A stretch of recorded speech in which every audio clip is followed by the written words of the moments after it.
On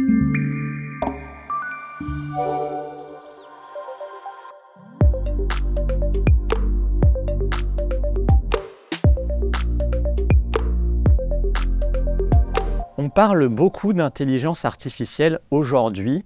L'intelligence artificielle n'est pas nouvelle. Ce qui est nouveau, c'est l'intelligence artificielle générative. Alors cette intelligence artificielle générative, c'est avant tout une révolution des usages. On peut faire beaucoup de choses, y compris dans le monde de la comptabilité. Ce seront des analyses de documents écrits, des synthèses de documents, des extractions, des analyses de données, et plein d'autres choses. Mais quand il s'agit d'utiliser l'intelligence artificielle, l'automatisation est régulièrement l'un des éléments les plus plébiscités par les utilisateurs de l'intelligence artificielle. En effet, une étude produite par Microsoft en Australie explique que environ 36% des tâches dans le domaine de la comptabilité pourraient être automatisées à terme. Jusqu'à présent, des solutions comme VBA, Power Query, Power Automate ou Make ont permis d'automatiser le traitement de données comptables. Cependant, grâce à l'intelligence artificielle, de nombreux usages supplémentaires sont envisageables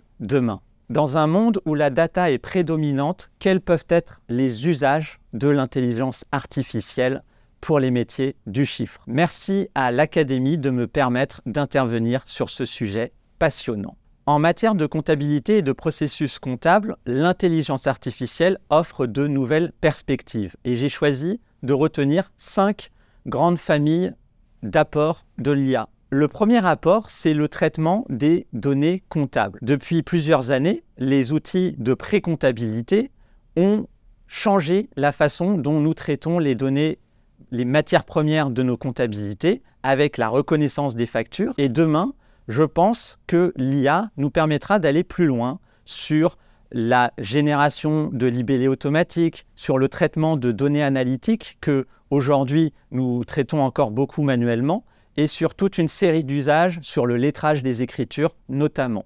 Un deuxième axe d'apport, c'est l'automatisation de certains travaux, notamment tout ce qui touche au rapprochement. Les rapprochements bancaires, les rapprochements avec des états produits par des tiers pourront être précalculés grâce à l'IA. On pourra également, pour un troisième axe, définir et identifier des processus et une organisation comptable adéquate pour l'entreprise et ainsi détecter ou créer de nouveaux processus, détecter des processus présentant des limites, des failles grâce à la puissance de l'IA sur tout ce qui va toucher au contrôle interne. Dans le même ordre d'idées, on pourra identifier plus facilement des fraudes grâce aux mégadonnées que l'intelligence artificielle gère en se basant sur des pratiques passées, en détectant des écritures anormales, des écritures qui seraient dans le mauvais sens, etc. Enfin, un dernier axe d'apport, c'est l'analyse des données comptables, de grands livres, de fichiers d'écriture comptable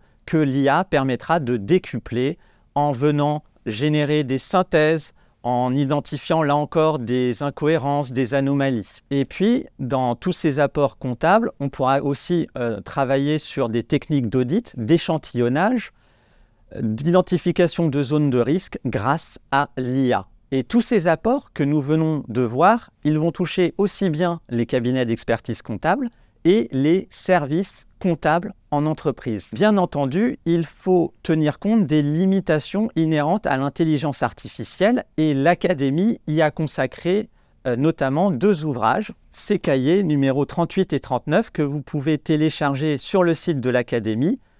Ils sont nommés l'IA et la confiance et ils expliquent notamment certaines des limites de l'intelligence artificielle. Alors je vais en citer 2 qui sont importantes. La première, c'est tout ce qui touche à la confidentialité et la réglementation générale de protection des données, la RGPD. Il faut savoir qu'aujourd'hui, plusieurs éditeurs d'intelligence artificielle ont des conditions d'utilisation qui prévoient le stockage des données sur des serveurs américains ou qui prévoient la réutilisation des données pour améliorer le modèle. Donc, des enjeux très importants en confidentialité doivent nous amener à beaucoup de prudence. Un deuxième élément très important, c'est tout ce qui touche aux hallucinations et aux biais de l'IA, puisque l'IA, aujourd'hui, ce sont des modèles plutôt probabilistes qui vont donc travailler sur des des calculs de probabilité. Or, la comptabilité ne se résume pas qu'à des probabilités.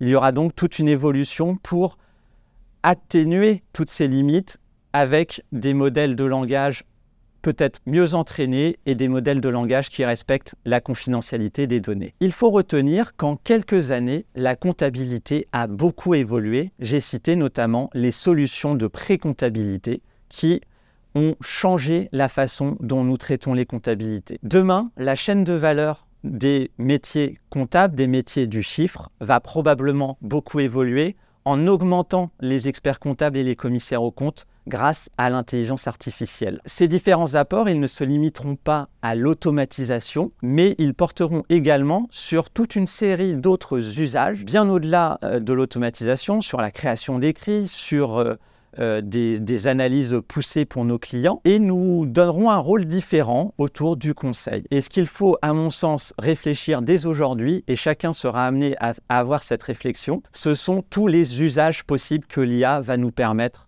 de pratiquer au quotidien. Je vous remercie de votre écoute.